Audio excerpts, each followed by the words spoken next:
everybody already knows how relatable it is. That's why Black American culture is some of the most propagated culture on the planet. Twistedness is very much a big part of how I formulate a lot of my tunes. The other half is pure beauty. I don't listen to drum and bass at all. I don't. Wow. I don't follow it. I haven't for a very long time. His name was Jariah, is Jariah. And Jariah means young thunder.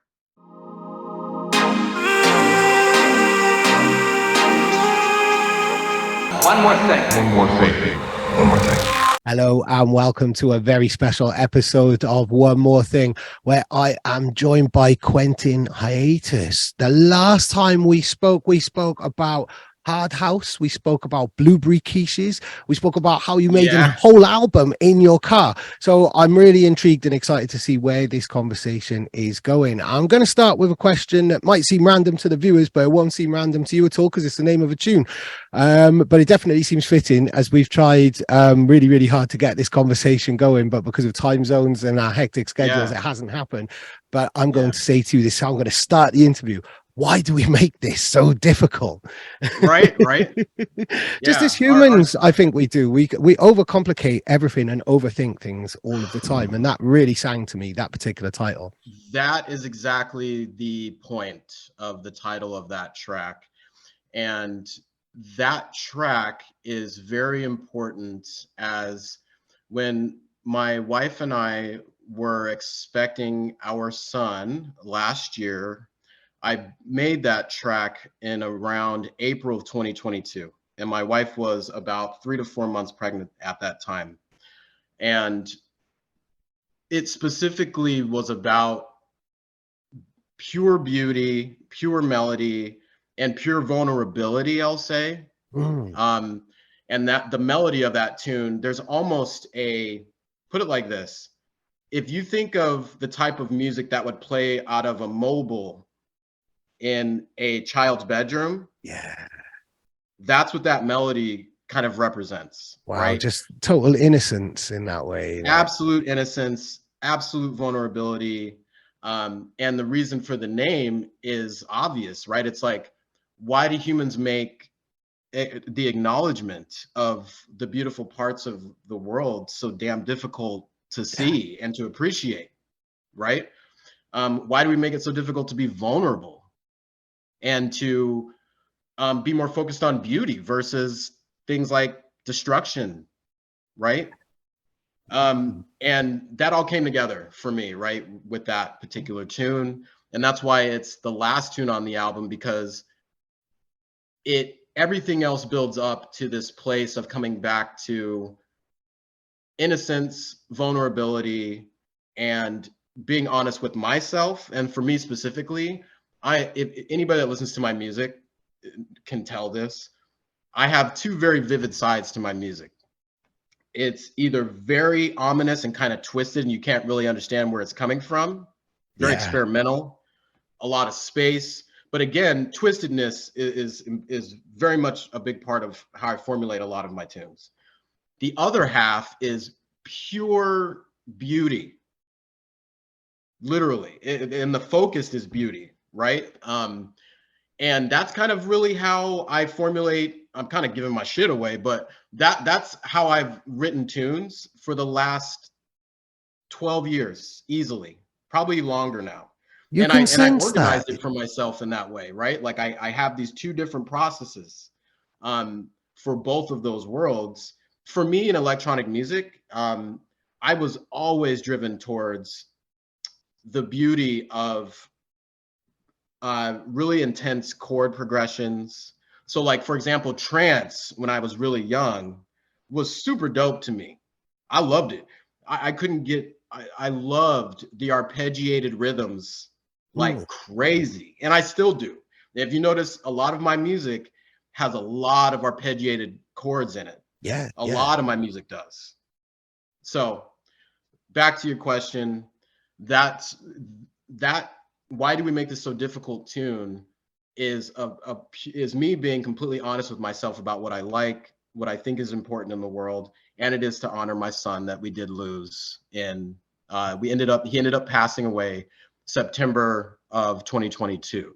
So Wow. So that must have been quite full term then. If that was made in April, then yes, my wife was 30 weeks. oh So man, he was, yeah, he would have been born, not even 2 months after that, right? wow. So So he is yeah, the young thunder. He is the young thunder that this album is in yes, tribute to, in memory of, a celebration of, and 100%. everything. 100%. So Young Thunder is actually, so our son's name, and I haven't really told anybody this. Most people don't even know what his name was. His name was Jariah, is Jariah. And Mm. Jariah means young thunder. Wow. And Wow. so that's where the name of the album came from. And the track order of the album is meant to illustrate what I'll kind of isolate it to myself, what I was going through once we realized that there was something wrong and something was going to potentially happen with our son that was really negative.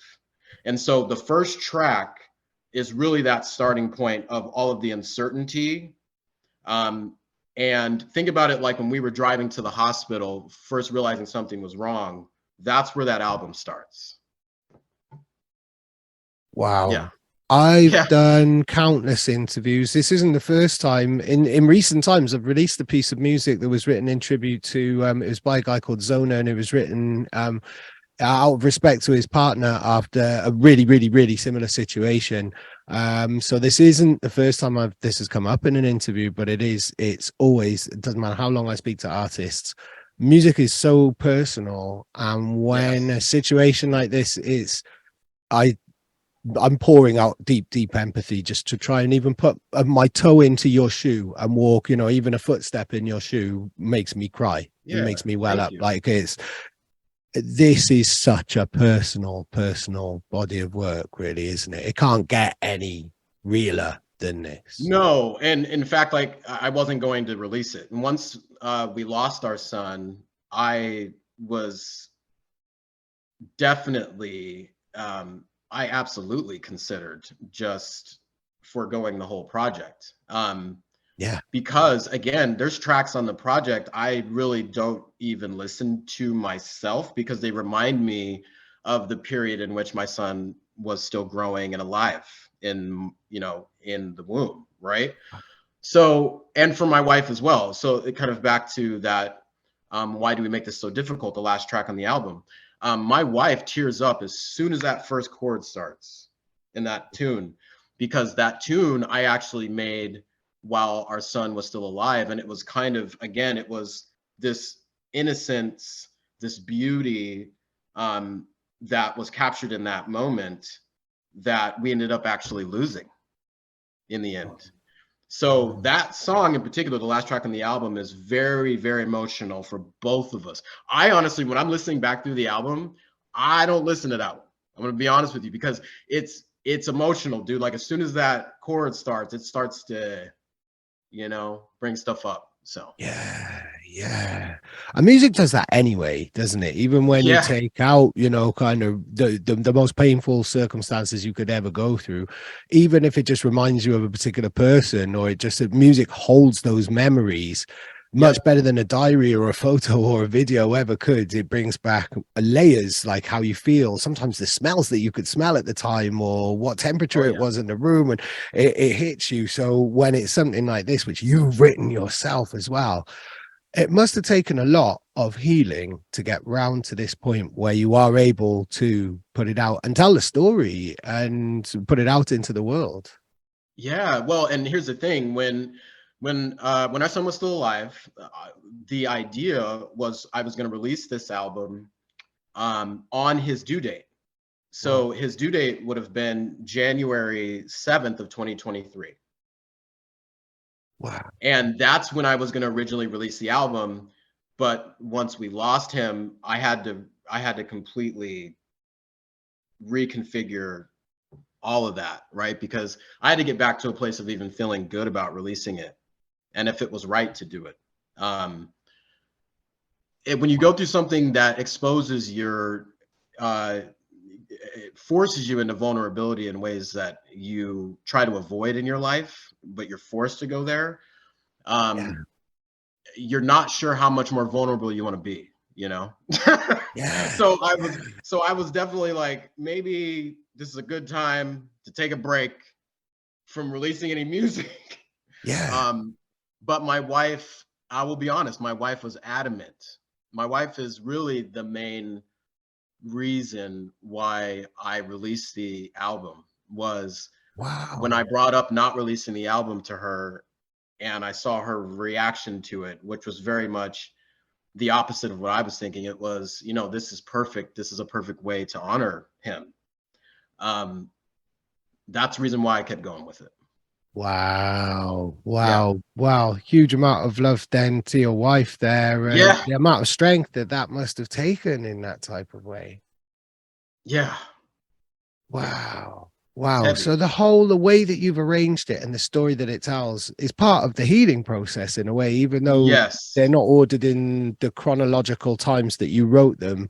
This is the best reflection of the process that you've been through. Exactly. So some of the tunes were produced in 2022. Some were produced in the latter part of 2021. And the formulation of the order of the tracks is really important. So that's always important to me when I do albums, but it was like really important in this one. So the way that I formulated it in terms of the order of the tracks, and I would love for people to listen to it in that way, right? Just go through the whole damn album, right? It's the starting point of us feeling this uncertainty with our child. And that's the first track. And if you notice, the first track is called Offer Him the World. And that's what we were willing to offer our son, right? That's why the tune is called that, right? And so that tune kind of, you know, it opens up. You've got this really ominous kind of melody going on that it's almost like a dark hallway type of situation. You're not quite sure what's on the other side of it, right? And that tone continues to the first 4 tracks in the album. But if you notice, it picks up in intensity and edge, mainly because as it picks up, we're moving closer and closer to the point where we lost our son, right? And so when you hit the tune called Save Your Soul, that tune is the most twisted and edgy on the album. And that is what I consider to be the moment where we realized we were losing our child. And so it's complete chaos. Right. Unknowingly, in my notes that I've got beside me here, that's my favorite. That's my personal favorite tune. That's a highlight on the album. Not knowing the context of it at all or anything like that. And I guess it's the raw emotion that I'm feeling in that resonates with me in that type of way. Oh man. And just how twisted the whole scenario really was. It was completely, that whole situation caught us completely off guard. And it pushed us into a place of, oh man, a complete lack of trust in the world and in the process. And you do just want to start breaking shit around you. And being as aggressive and unhinged as possible, right? And that's where that tune, you'll notice, the very unhinged tune. Massively. And it's honestly one of my favorites on the album too. That tune, first of all, I think that tune, if you're into DJ and dance floors and shit, that tune is gonna go off on a dance, like for real. Especially because the way the drums interact with a lot of those Reeses, and the drums are really nuanced. They're not typical drums. The kick patterns are not typical in that tune. It's this marriage of experimentation with a lot of the edgy parts of drum and bass that we all love, right? But it's completely experimental. When you get to the end of it, you're like, what the fuck even was that? Yeah, yeah, Right? yeah. Yeah. So And there's also, I think the track before it, or just a couple of tracks before it, Sad Boy, is also, yes. I mean, I guess that kind of taps into the fears and vulnerabilities of the world in which you're bringing him into, and just the world in which we're in. Like there's a strong feeling of, and I guess, you know, when you're kind of angry at the world or concerned about the world in that type of way, those Yep. fears were in there. I don't know. At what point was Sad Boy written, actually? So Sad Boy was actually one of the earlier tunes made. I made Sad Boy in 2021, Right. and that tune was actually meant for me, in being honest about, I'm a person that kind of just, I've always leaned towards being a sad person, and that's just the reality. Um, Luckily, as I've gotten older, matured, and taken better care of myself, and you know, my life is really good. I'm less of a sad boy than I, you know, was. But that tune, it was this admittance. It was admitting um, that I do have profound sadness, and it's totally fucking okay that Yeah. it's there. And as a man, a lot of men, right? It just kind of goes without saying, absolutely struggle with emotions, vulnerability, and Yeah. instead of admitting their sadness, what do? They get angry, shitty, aggressive, Take it right? out on other people, They try to find destroy the world around them. vices, destroy themselves, destroy Yeah, let's be honest. relationships. Yeah, yeah, And all yeah. you really need to do, in my opinion, is just allow the sadness to do what it does and process it out, right? And you have to be willing to allow yourself to be sad. And so that's what that tune was really about. And the tune itself is so minimal. Mm. That tune is super minimal.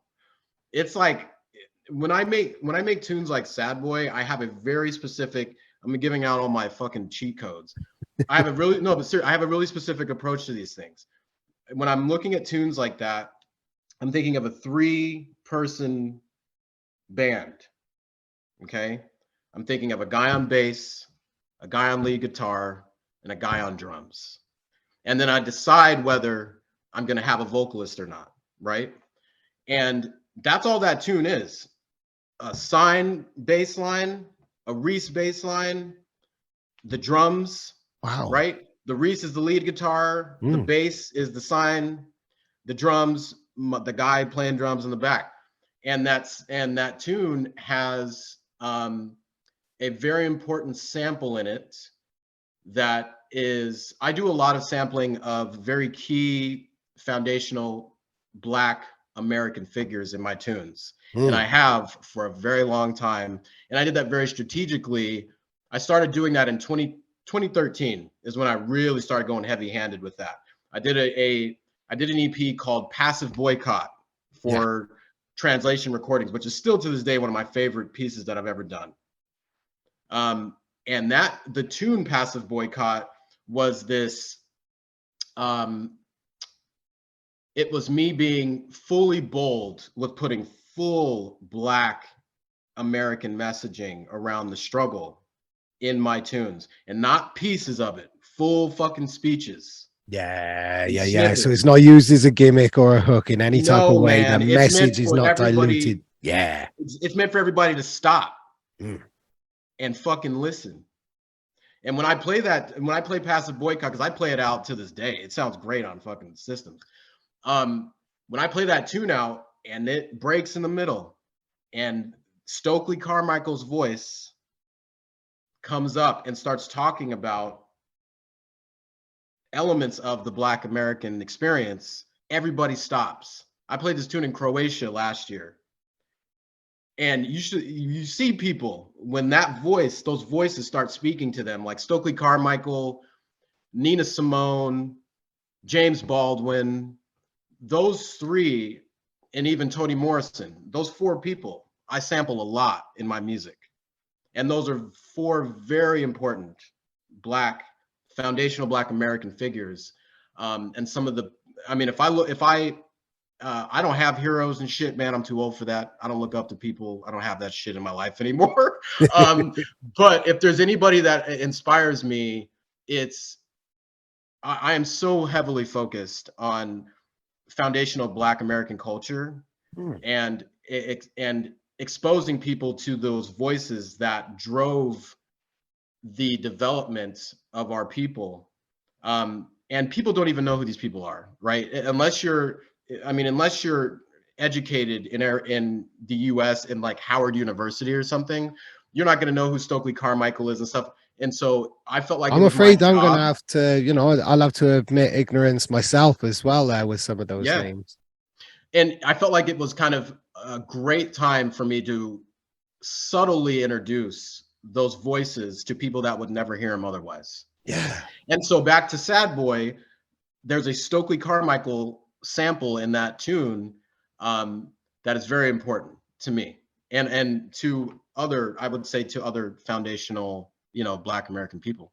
And humans, I think the message Yes, of man. that, I'm glad you said that. is this scary, Yeah. he's painting a picture of how scary the fucking world is really, and how the way that we retaliate in the human psyche, and kind of painting, it's a fearful tune. It's stating out, kind of what I interpret him saying is that, it's basically highlighting the scary aspects of war, and just kind of how life is really, and that for me, kind of that speaks to me, just as much as it would for a Black American there, I think, on a Exactly. wider political one. And I'm glad you brought that up, because that's the whole point of any of those individuals' writings, their speeches, their literature.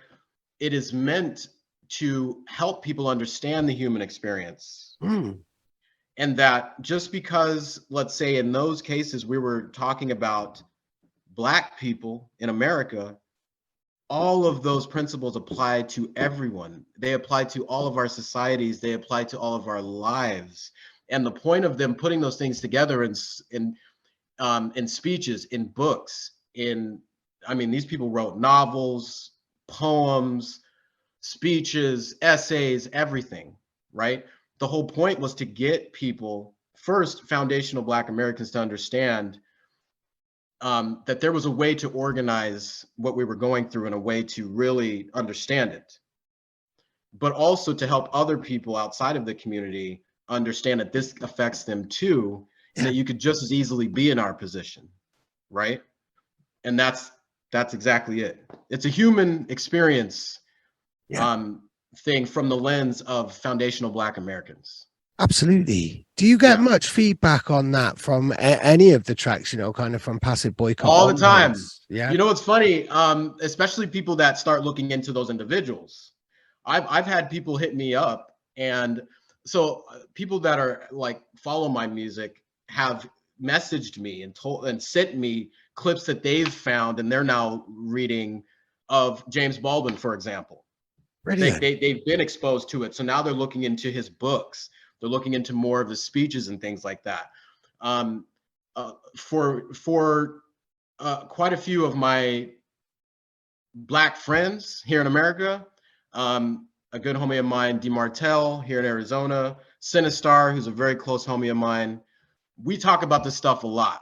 And this is something that internally, I'll call it internally, we talk about all the time, and we share these things all the time. And all three of those people that I just mentioned, myself, D. Martell, and I'm just using them as an example, we're all committed to educating the world more around the Black American experience and how relatable it really is. And I'll end kind of this portion on this. Everybody already knows how relatable it is. That's why Black American culture is some of the most propagated culture on the planet. The most without a shadow of a doubt. Relate to it. Yeah. So it kind of speaks for itself. It's just really more exposing people to some of those elite thinkers of the last century in the Black American community, like Baldwin, like Stokely, like Toni Morrison, like Nina Simone, etc. people who probably provided you with quite a lot of light during sad boy moments in your time. Oh, dude, man. So I read James Baldwin's book, and it's actually not one of his books, but it's really more of like it's kind of like a or like a biography a bit. But I've read a few of them, and there's one called "I Am Not Your Negro." It's a film, it's a book. When I read that book, for me, it was very uplifting and very powerful. It was power that I needed to harness, and because I've done a lot of that in the last 10 years, dude, I'm the strongest person I've ever been in my life right now. Yeah. Because I understand more about myself, I understand more about my people, I understand more about how to address these things. And I live a good life, dude. I'm not gonna lie. I have a great career in technology. I love music. I have music in my life. I have a beautiful family. All of those things come from self-actualization and becoming a real man, I'll be honest. And Yeah. you can't do that without kind of going through some of the nitty-gritty of where the hell you're from and where your people are from. Yeah. And I guess exploring, then going right back to your first point about vulnerabilities as well there, and kind of when you're understanding yourself. And I don't think it's any coincidence then that in the last 10 years you've been releasing a lot of music, and A have ton. gone from, you know, prior to that you were DJ and you've been involved in the industry for a lot longer, but in that 10 years of self-actualization, that's where Quentin Hiatus has come to be. You willed him into existence as an alias, as a spokesperson, expressing what you've been learning about yourself and about the Black American experience and about the human experience. Yes. And it all came, dude, once my first album that really allowed me to be more honest with my music and what I was releasing and really get behind my own sound was an album that I did it was 2011, I think. Shit. It was either 2011 or 2013, don't quote me. But the album is called It's Only. This is one of the earliest albums. Yes, it's my first album that I ever did, like album. And I'll be honest, that album was my first real showcase of how experimental I wanted to be with this music. And being honest with myself that I was bored as fuck with the state of drum and bass and jungle at the time. Because I'm going to be honest with you. In fact, I don't listen to drum and bass at all. I don't. Wow. I don't follow it. I haven't for a very long time. Even your peers, like, you know, even people that I don't. Look, if my homies send me music, of course. Yeah. But like, dude, I don't follow shit, man. I'm gonna be honest with you, because look, I don't.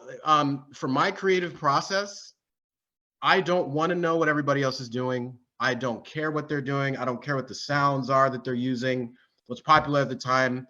In fact, that I want to be as far away from that as possible. And when I'm in incubation stage for making tunes and things like that, I want to be solely focused on the stuff that matters to me.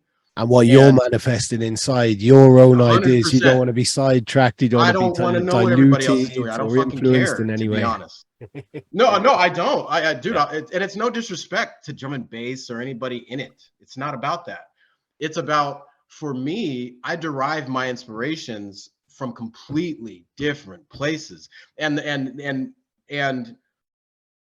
I will say this: drum and bass and jungle are made up of other things.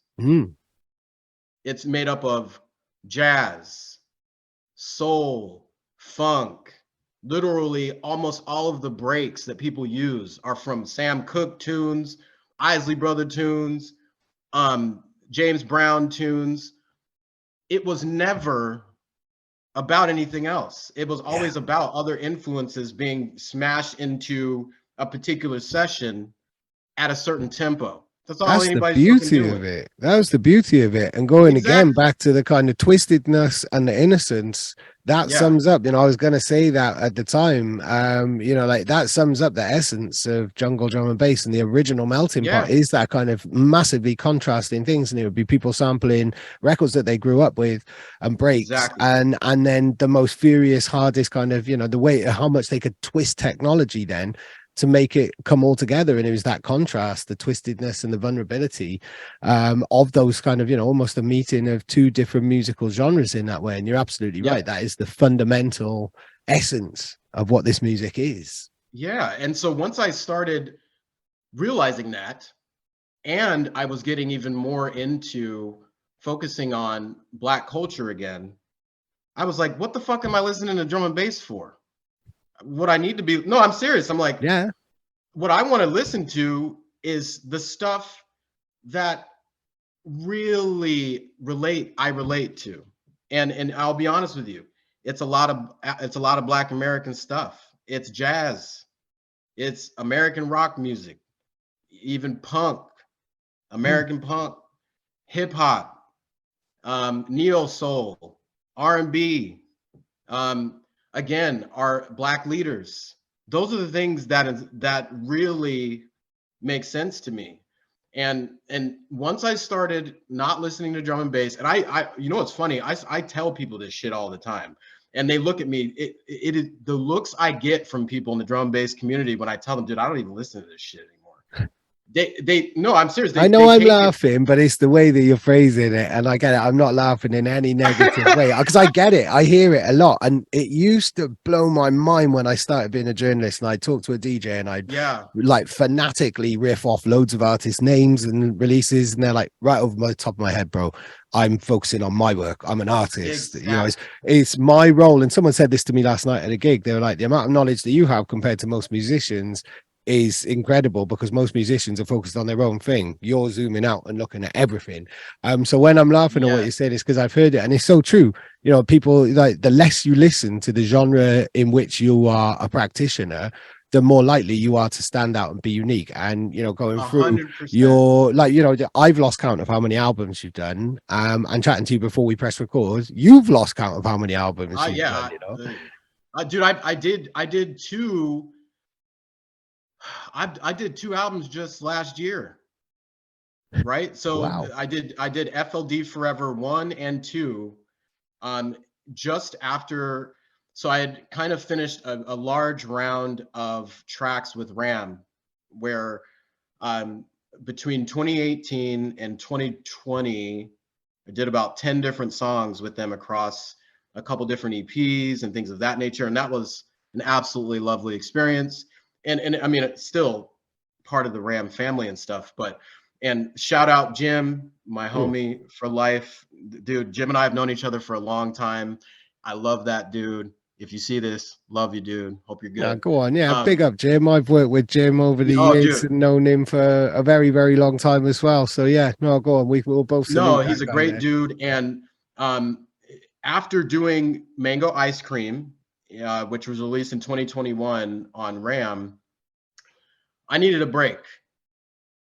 I needed to go back into my own world again. I had spent so much time really in the drum and bass world from, let's call it a project focused perspective. And it is very different making tunes that, are going to go there versus tunes that I'm going to put on my own platform. And so after doing 2 years of working with Ram, I needed to collapse back inward. And so I made a decision that I was going to keep all of my music and do a couple albums from my own perspective that only I have to approve. So I can be I can show a lot more breadth in, these works. And so that's where FLD Forever 1 and 2, and it's also in the name. I called it FLD Forever for a reason, right? Because I'm going to forever be me, and I'm going to keep my own voice and platform around forever, because nobody can interfere with that. Nobody can take that shit. That'll be there till I die. And even after, you Yeah. know? And so those 2 albums were really me getting back to being solely myself after doing so much work with Jim and Ram. Wow. I mean, it Yeah. sounds like that was beneficial to you and your growth and your experience as an artist and working within contemporary music. But what's funny is I last interviewed you on UKF in 2019. And at the time, you weren't sure if you were going to continue. And there have been these kind of points where you've had to stop and completely reevaluate Yes. and Yep. take a 360 or a 180 or whichever direction you want to pivot in. And having that freedom to be able to do that is so important to who you are and your expression, isn't it? Oh man, honestly, and you bring up a good point. Around the Blueberry Quiche and Ever So Evolved time frame, which is when you and I did the UKF interview. Mm. And Blueberry Quiche, by the way, I just want to say, both of those fucking tunes. I just played those tunes at a couple shows, at a show a couple weeks ago with Ray Keith. Man, those tunes. If anybody wants to see tune recommendations and some shit that goes off, no, seriously, Brilliant. Blueberry Quiche and Ever So Evolved are amazing dance floor tunes. Blueberry Quiche I love even more because it's so twisted sounding, and the way the bass. I mean, just recommendation. But the And as an aside, the beauty of following your own path and being completely removed from the general drum and bass merry-go-round is that stuff like that never dates because you're not making it within any kind of parameters of what's no, going on. So, you know, you can play that in another 10 years time or whenever, and that's still going to go off and still going to have it's gonna that pow dude. because it's on its own. Exactly, and the period in which you mentioned that I was like, you know, I need to take a break from all this. In fact, maybe even stop doing it. I go through that, and I'm sure loads of artists go through that shit on a quarterly basis, like where you're like, okay, you have to kind of re-energize yourself. Well, not even that. Let me be honest. You got to take a break. You do. A lot of the time, take some time away from your own work. Definitely take time away from the scene. The scene is the part that becomes very confusing for artists. Not so much your own work. It's how you fit into this scene and whether you're getting the level of acceptance and motivation externally that you want. And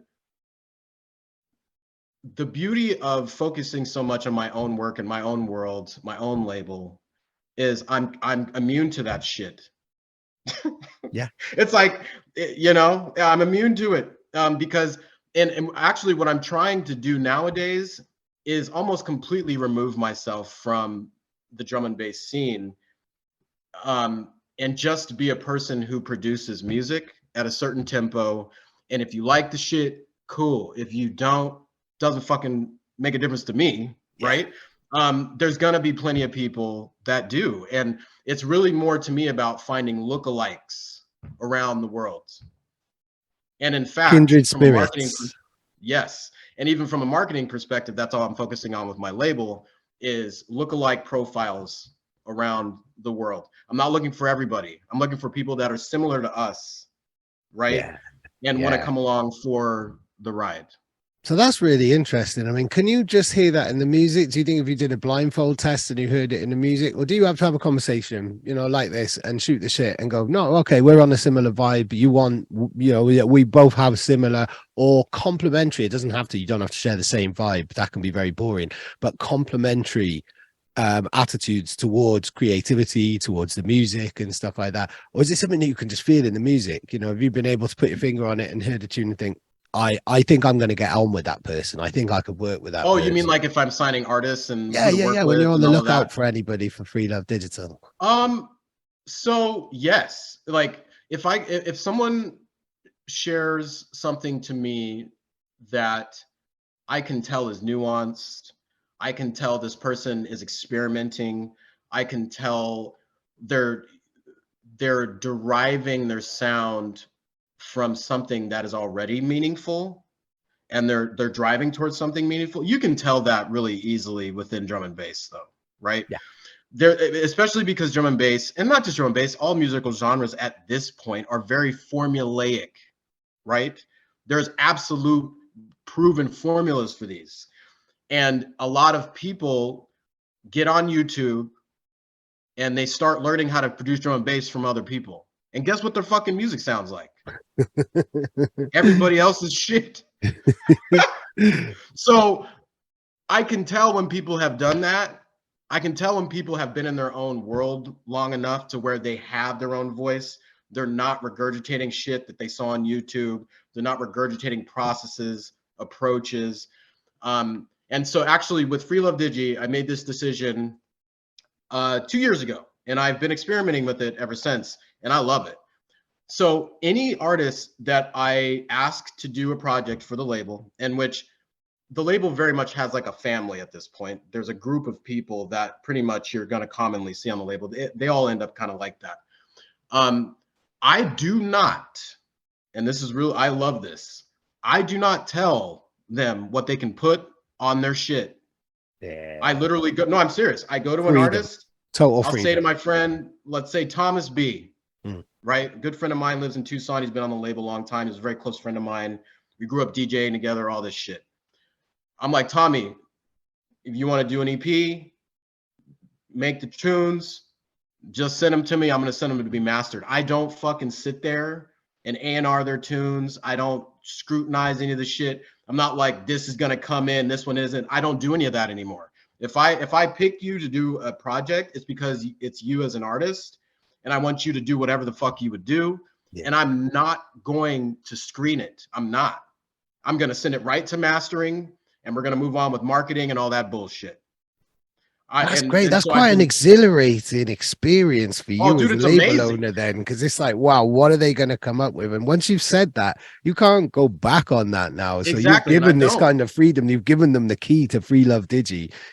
Take me to your, like, yeah, drive me somewhere. They say you've given them the keys to the car there, really, haven't you? And then you're just a passenger in that way. Wow. I'm just facilitating it getting out to the world and making it look good, and getting them any sort of validation that they can get for their music, right? And I've had way more fun with running my label, not screening the artist. Like, you're an artist. I already like what you do. Nothing drives an artist more crazy than a label reaching out to them because they like their shit, and then all of a sudden they're gonna nitpick the shit out of the stuff that they submit for release. It's like, dude, do you like my shit or not? It's like, no, really, it's like, what the fuck did you come to me for? And so I'm not going to do that to people anymore. Like, if I like you as an artist and I can tell your qualities at a certain level and all of that, I'm like, dude, you want to do an album? Do a fucking album. Do it as weird as fuck. In fact, this is going to blow your mind, and I can't believe I'm saying this shit live. Bro, especially in this process, I've put shit out that I haven't even listened to for my homies. Wow. I heard it. No, This is real shit. I didn't hear it until it was mastered. I trusted them that much. I'm like, just send me your shit. And I just passed it through to get it mastered and moving on to the next steps in the process. So you do listen to it once it's been mastered. Then you do listen to it. So I'm literally staying out of their shit. Like if I pick you, Jeremy Sinistar is working on a single for the label right now. I'm like, dude, just do the 2 tracks and get them to me when they're fucking done, and we'll send them off to mastering. I'm not gonna be like, no, I don't want that one. This one's a little too. Look, and I do believe this shit. Like, labels do get hyper focused on, let's be honest, numbers, growth, money, things of that nature. I do not rely. Part of that is important if they've decided to make a living. Like, so yes. you've got another job in tech, and so many other talented people have other jobs, and that means that it can just be like this amazing ultra hobby, which is like a borderline occupation or preoccupation and manifestation in your head. And you can do that when you've decided to run a label and it's a business. Some of that does have to come in. Like, I've got this now with one more thing where I'm being creative, but there's a voice in the back of my head. It usually takes on the same voice as my partner's, saying like, at one point this has got to make some money, and you do. It's trying to keep the numbers at bay, but also using them for their own benefit. So I do kind of get why people have to focus on the commerce, but when yeah, labels absolutely. do get too fixated on their own sounds, and I hear so many sad stories of people who, like, a tune has lost its soul because it's been chipped away at. Before they know it, it's no longer relevant. The artist has moved on and learned a ton of new other things. And all of that time, it's been part of a process. They've learned from it, but it's never manifested or resulted in an actual tune in the end. Yeah. And that's really sad. So I do love your complete, I mean, that puts the free into Free Love Digi in every way, man. No, and to your point, I don't want to, I work very heavily in the business world, in my day career in technology. And believe me, I understand growth and margin and all of those things. Right. And I want that shit as far away from my label as possible. Yep. Because I want the label to be a creative outlet. I put so much more money into my label than I would ever get out of it because it's a beautiful hobby to me. That's what it is. I don't rely on it. I don't rely on music in any way to supplement my life financially. And I'm a firm believer in diversification of income streams. And for me, I'm lucky that I've built a career in technology that allows me to, my wife doesn't work, dude. Like, I do very well in this world. But it allows me to also reinvest in my label, and I don't have to worry about anything really. Brilliant. Because the label is not how I'm paying my bills. It's not putting gas in my car. None of that shit is there. Yeah. And so I for me, I want it to be a good experience for the artists. I want my artists to feel good about what they're doing and the terms in which they're doing it. And I want all of the creatives involved to feel good about the engagement and the partnership they have with Free Love Digi. In terms of me profiting from it, I could give a fuck about that. Like, dude, I make so much money in what I do in technology. I don't need this money at all. I don't. And so it ultimately it allows me to be very free with it. No pun intended, you know? That's really inspiring. Really inspiring. Yeah, you're invested in this. This is, like you say, a beautiful hobby. Like someone previously, before any of these type of opportunities presented themselves as pastimes, someone might restore a vintage car or build stuff, or, you know, kind of, this is you in your shed, just taking your head completely away from the business world, in which frequents a lot of other parts of your life. This is you again finding light from the frustrations of the world, and, you know, kind of being you know, a perpetually sad person and stuff. This is your light. This is your light, isn't it? Yeah, it's taking power back and being in control of the terms in which I engage, right? Like, I'm not interested in a lot of the stuff that a lot of my peers are interested in. Our goals aren't the same. So I just need to be more honest about what my individual goals are and go after those things. My individual goals, for example, with Free Love Digi, is to grow the platform outside of the world of drum and bass, because drum and bass people, whatever, man, I get it. 95% of them are experts. They already, you know, you can't surprise these people, whatever.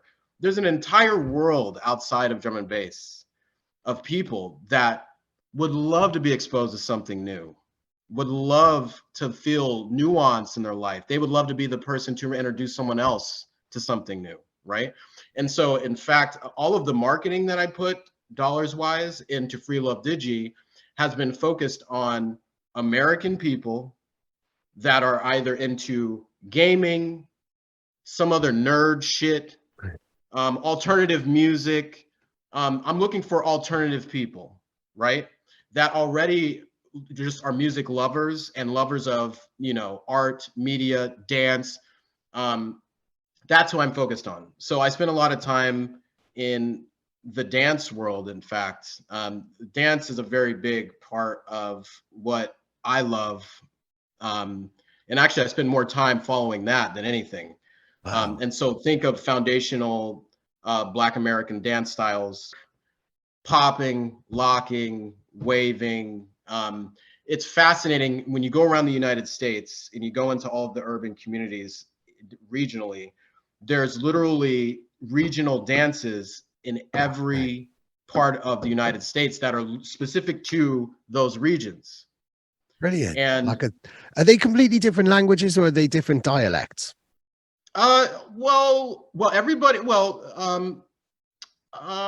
both.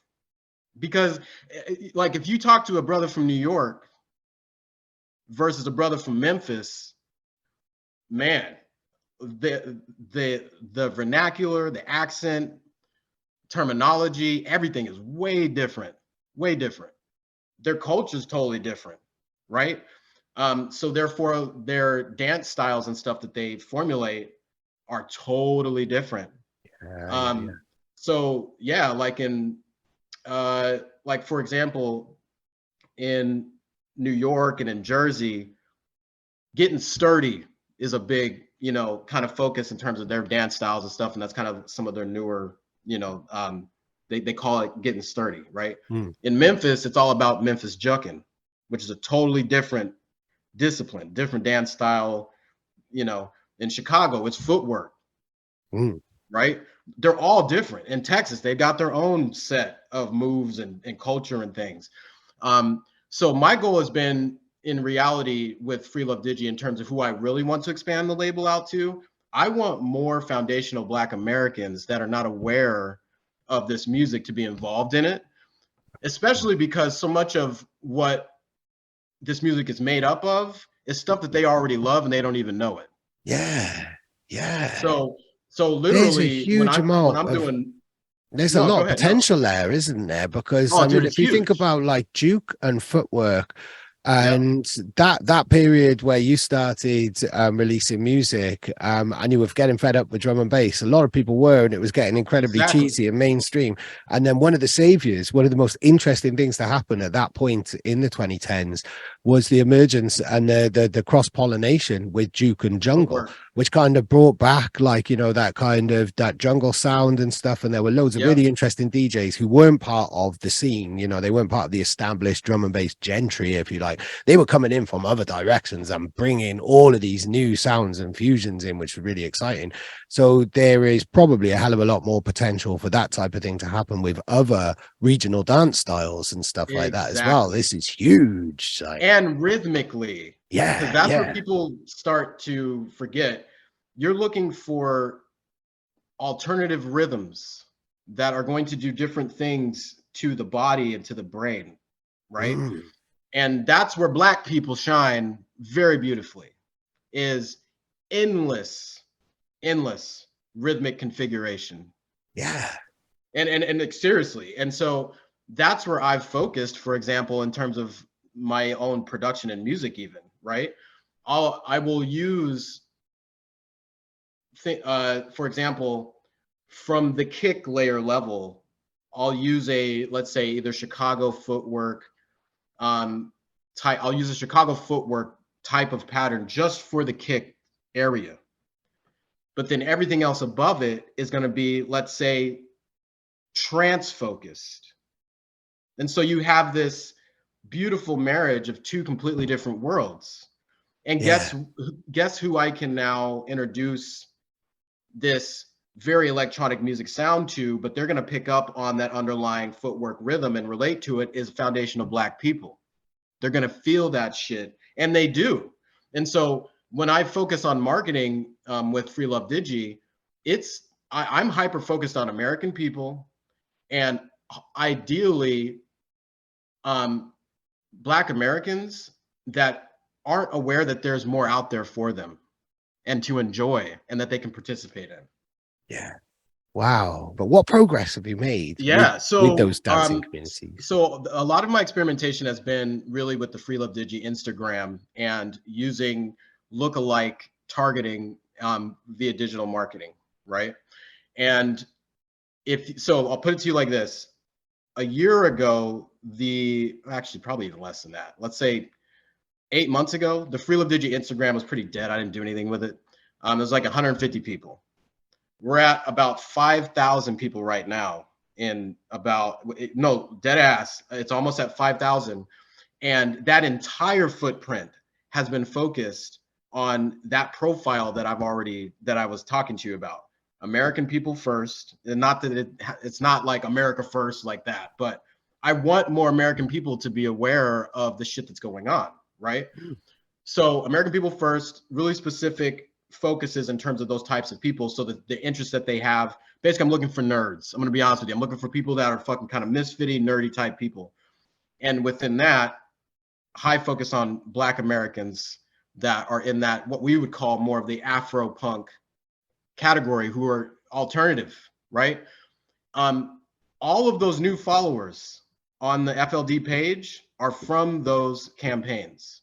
So from that 150 to 5,000 in the last like 8 months, that's all those people. So I have more Black people, American Black people, brothers, sisters, whatever, hitting me up about this music than ever. I just did a collaboration with a dancer that I like. He's located in India, and one of his obsession is Memphis Jukin, the dance style. I follow Memphis Jukin, a lot of us do here in the States. And if you look on my Instagram, we just did like a cool little collab where he did a dance session to one of my tunes. We had my animator animate it and like create this kind of new, kind of format with that.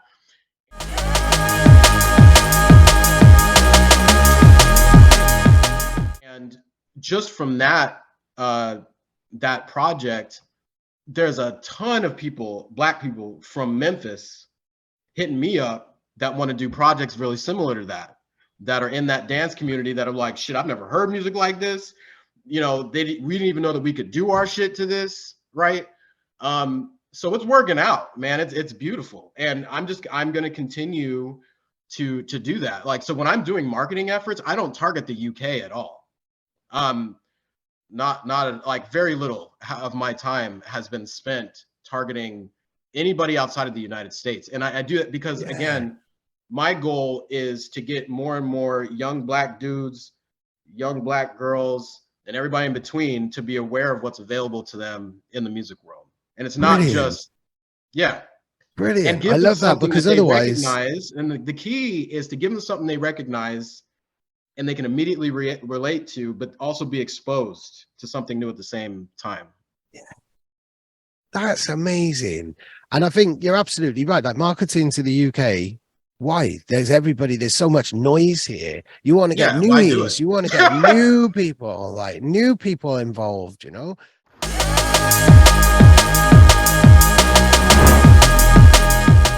You clearly understand marketing in that type of way. Perhaps it's to do with your day job as well. But you're right. How do, like, turning 150 into almost 5,000 followers and doing it organically with the right people? So you are identifying the right market for what you're doing, and they're not kind of passing by. These are people who've now become part of the Free Love Digi community online and stuff like that. What advice can you give to other labels, other people starting up, other kind of kindred spirits, if you like, misfits around the world? How do they identify these new audiences, I guess, really? In that so use social media and artificial intelligence. Okay, within all social media platforms, there is data that is already being collected around the type of person that is going to have a high propensity to like what you're doing. There's already a profile for that person out there.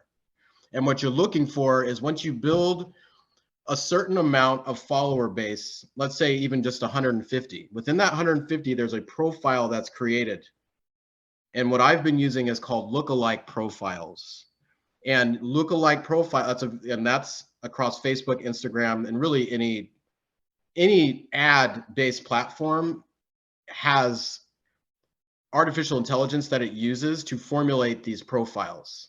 right? It's why we see the adverts that we see. This is the algorithms, isn't it? 100%. It's why It's I see loads of exactly what it is. gym things in my feed or anything like that. So, or You look music at a pair of related shoes things. and all of a sudden you see a fucking ad for it, right? So the key for me is understand your lookalike profile for your ideal user. What are the top 5 interests that they have online? Is it gaming, music, animation, let's call visual art? And you target those things and you create a profile, and that's actually called a lookalike profile, right? So understand and investigate these different types of targeting mechanisms that are used within social media and use it to your advantage, right? And again, I gave you the answer. You need to look at lookalike profiling, because what it does is it makes it way easier for you to put ads in front of people that have a high propensity to convert versus people that are very low propensity to convert. If you start the ad out with the right lookalike profile, it's going to be very high conversion in terms of who follows, who likes, who interacts. And you can start to build that after you have even like 100 to 150 followers, because there's now a profile created. And what's beautiful about it, as you get up to 1,000, 2,000, 3,000, the profile for the type of person just becomes stronger, and you get more data around it. And then you can exploit that data and that profile with your ads, and then your ads are way higher conversion that way. Wow. That's fascinating. That's fascinating, because I've really enjoyed like an organic growth, and I've kind of been a firm believer in it, but you've won me over with and kind of almost staunchly said I'm never going to pay for advertising. But if you can have such a natural audience who do really fuck with what you're doing, it's real. Yeah, very real conversion. And again, it's the most important thing with advertising is a budget that is sustainable. If you don't have a sustainable budget, don't do it. Yeah. Like literally, you have to find a number, let's say, that you are able to do for an extended period of time, and just consistently do that. That can be $5 to $10, $5 a day, right? Like literally, whatever your number is, in the business world, that's the thing, right? It's about what is a sustainable amount of liquid that you have to put towards this. You don't want to overshoot or undershoot that. More so, you don't want to overshoot that number, but you want to get a number that basically a number that you won't miss in your account. Yeah. And if you can't afford to do it, don't fucking do it. It's like, and it just comes down to that. Like, if you can set aside $100 every 2 weeks to push ads out to lookalike profiles of new customers or new followers, then that's your number. And as you grow up into obtaining more liquid, you can increase that number. When you look around in the world and how advertising works, more money is spent on marketing than almost anything in a lot of organizations. And so as a micro, as a much smaller entity, you still use the same principles, right? You have to understand that a part of your process has to be you have to have a marketing budget. And part of that budget, especially if you can do it in a focused way, should be focused on advertising, especially when you have very real profiles built out to where you're going to have high conversion rates for people that see those ads.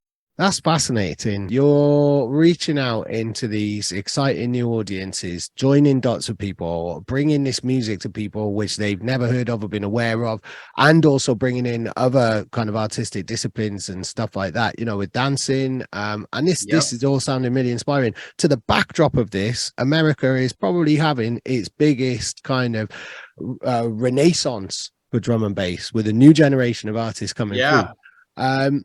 So how much do those two worlds, is that back context of what's going on with drum and bass in America important to you, or how much does that influence what you're doing anyway? Because it sounds like you're just doing, like, you know, the stuff that you've told me has blown my mind and completely different to anybody else in any other interview at the moment. So is it aided or abetted, or is it just completely separate from the rise of drum and bass culture in America? No, yeah, it's totally separate. Like, it is a nice to have, I'll call it, that drum and bass culture is becoming less unfamiliar to more Americans, right? Yeah. That means when I'm doing my targeting, higher propensity conversion, right? So that's good. But I don't care about whether drum and bass is growing in America or not, right? I know for a fact that there are just simply music lovers in the world. That's the thing, right? That's all that matters. You need people that have a higher appreciation for music already and have a high appreciation for being stimulated. That's why we do things like animation and storytelling in our whole. If you look at all of the artwork for Free Love Digi, it's literally a storybook, man. Like, look at how all that stuff goes together, and it's a story. And that's what people that are non-drum and bass are going to be attracted to. They're going to be attracted to sonics that sound amazing to them, visuals that are stimulating, and some sort of story that's tied to all of this that you can visually derive something from. So the rise of drum and bass in America, which I've seen literally do this, the last, 25 years, fucking 20 years, right? Isn't super important to me because a lot of those things are fads. What I want is a real connection with people that just like to be affected by music. Yeah. And that's fucking a lot of more people than our drum and bass people. There's a lot of people that just want to be affected. Yeah. Yeah. That's the widescreen vision. And that's how you build audiences. That's how you attract new ears. You don't preach to the choir. Dude, if I get $1 million marketing budget, it's over for everybody. Brilliant. That's really, really exciting. Really exciting. So how long, I mean, you must have, for the, kind of bringing us back to the original point, or the original starting point of this conversation, there must have been quite a few months where conversions, lookalike targeting, all of these terminologies which we've been talking about, and your techniques were a million miles away from your mind. And you just didn't want to perhaps even think about not engaging with that side of your life again, maybe. I mean, was there a point during Young Thunder and your healing process, which you're still going through, where you thought maybe, because you sound really engaged and inspired and you're doing incredible things, and this has been one of the most inspiring interviews I've done in quite some time, and I'm not just saying that as well, I'm learning stuff. We all learn stuff all of the time, and this has been brilliant. At what point did this come back into your thought process and your desires and ambitions as a creative person with this amazing hobby that you have? I would say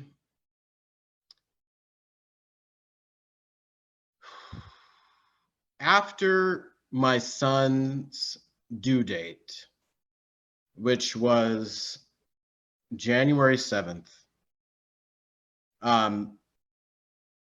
the month after that, after feeling a lot of, I'll be honest, just absolute despair, in knowing that he should be here right now,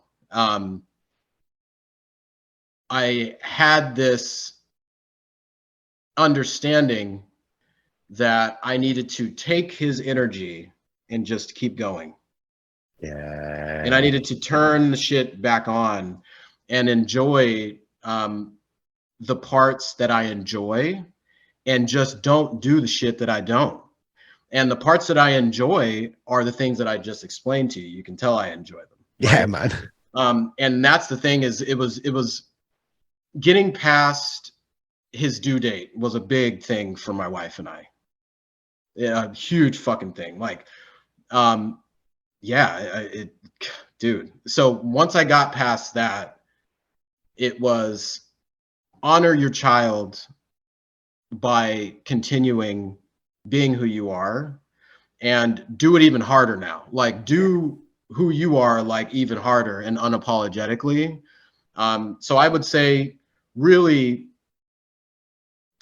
February is when I was like, okay, I'm Literally ready again. weeks ago. Yeah. Man, this is Well, I was like, you know what? Fuck it. I'm ready to start just doing what I like to do within it, and just be really careful about not doing the stuff that I don't want to do. And the parts that I don't want to do is be involved in a scene. I don't want to be involved in a scene. I'm an introverted person. I love DJing. Of course, it's fun as shit ever. Been doing it for a very long time. But I also love literally building in my lab and doing shit from a place. Like, I'm the type of person that if I was going to have a YouTube channel, I would figure out every way to do it faceless. No, I'm serious. Brilliant. Yeah. I don't want that, right? What I want is for people to be affected by how Free Love Digi looks and how it sounds and the stories that are being told. And that's really what I want them to be focused on with my music too, is fuck what I look like. Listen to the fucking music and look at the artwork and understand the naming conventions and why they're there.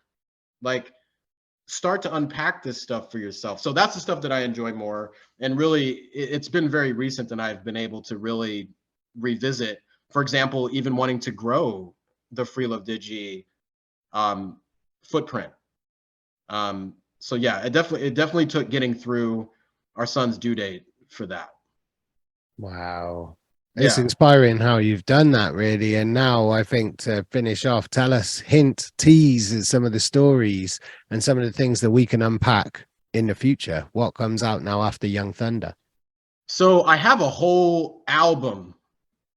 I'm not surprised. No, I know, dude. I got a whole nother album that I'm trying to figure out. Okay, what do I want to do with that? And I tunes that I've made literally from June of 2022 till now, and there's some pretty good shit in there. So I need to figure out, how I want to do that. And of course, I go through the process of, okay, should I look at other labels? I come to that thought. I think that, and then I'm like, no.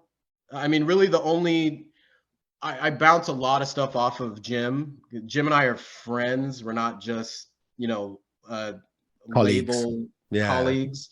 We're friends. So I send him a lot of music and stuff. But outside of that, dude, it's all internal. So more than likely, I'm going to be doing another album on Free Love Digi, and it will probably be FLD Forever Volume 3. And it will go with that series. And I'll probably continue to do FLD Forever because of that's the whole point. So I'll probably just continue to do that album series periodically, but that's really what I'm thinking is after Young Thunder comes out, I may very well drop another album, which I know people are like, you know what? Nobody listens to albums. It's better to do singles. You got people's attention, all this shit. I'm like, fuck all that, man. Yeah. Like, I don't have time for that shit. Like if I do that, so much of my music will die with me. Yeah. Literally. You need that's to get it out. Yeah. And completely. I'm like, fuck that. I'm going to get as much of this stuff out as I can before I fucking leave this earth. So it's like much easier to do albums, Yeah, and it fits where you're coming from, how you want to do things, how you want to package things, and telling the stories in that way. So in the way, then the FLD Forever kind of series is taken over from where the Neither Quentin nor Hiatus series was in that type of way. But now, I mean, during that kind of phase, and it even says it with the name, really, you're finding yourself during those, like that's you kind of finding who you are. And now it's very clear. And that's why it went from I'm neither this to this forever. It went from, kind of this like this declaration of whatever you are or aren't to knowing what you are. This is all part of the actualization then, like we Yeah. were talking before, really, and Yeah. knowing yourself and growing more confident as an older person, as an older man, you know, who you understand why you're creative as well. Then, you know, this isn't a career, this is an essential, vital outlet to who It's you part are, of really, in who, that way. it's the way I cope with the world. And Yeah. I am 100% okay with and into the fact that's what it is for me. And if that's what all it is for me, bro, I honestly, that takes so much pressure off of everything else. Yeah. You know? So I enjoy that more. I do. That's brilliant. I'm 100% into this interview and where it's taken us and how we've arrived at this point. Quentin, Yeah, it's fun. it's been It's been fun as amazing, hell, man. It's man. been really, really cool. Let's not leave it so long. I think, yeah, it was 2019 we last did an interview, so let's not leave it 4 years this time. No, Man. let's I will make sure you're aware of all the projects and all the fun stuff. And again, I appreciate you. I appreciate you focusing it all on my work, the label's work. There's a ton of artists out there, right? So I don't take lightly the focus that you've given to my work, and I appreciate it. I like different stuff. And right at the top of my notes that I've got beside the camera is just arrangement and form with lots of question marks and underscores, because you do something different. When something comes from you, I know I'm not going to hear something that's been made from splice samples, or that sounds like it's a demo for a well-known UK label. I know I'm going to get something different. And when you've been doing it for 25 years, like I have, it's the different stuff that really hits you hard. And it's like, yeah, this is why I support this music. This is why I tell these stories. This is why I have these conversations, for the different stuff. And that's what One More Thing exists for. So yeah, this is perfect, really. And Yeah. I've always got open ears for you, man. No, I appreciate it. And any artist that wants to do something different within a genre, take a fucking break from the genre. It's the easiest fucking thing you could possibly do to get your own sound and voice and everything else. Find a way to derive inspiration from other things, other forms of media, movies. Like, people forget the beauty of some of that shit. Like, you can take a sample from a movie that you love, and that sample alone can help you formulate an entire tune around it. Yeah. Right. Yeah. And so I encourage people to, I get it. You're supposed to be obsessed with drum and bass all the time. It's kind of part of the culture. You're supposed to think it's the only thing on the fucking planet. You're supposed to think it's the best music on the planet. It fucking isn't. It's just another form of music. And if you're smart, you'll see what other people have done in the past that's made them different. They've taken things from other places and made it into drum and bass. It's all just tempo. Yeah. That's all we're talking about. Yeah. So we really I'll leave you on that. Realness, absolute realness. Quentin, thank you so much. Thank you. And thank you to everybody who's watched this interview as well. It's been amazing. Big up. Yeah. Thank you.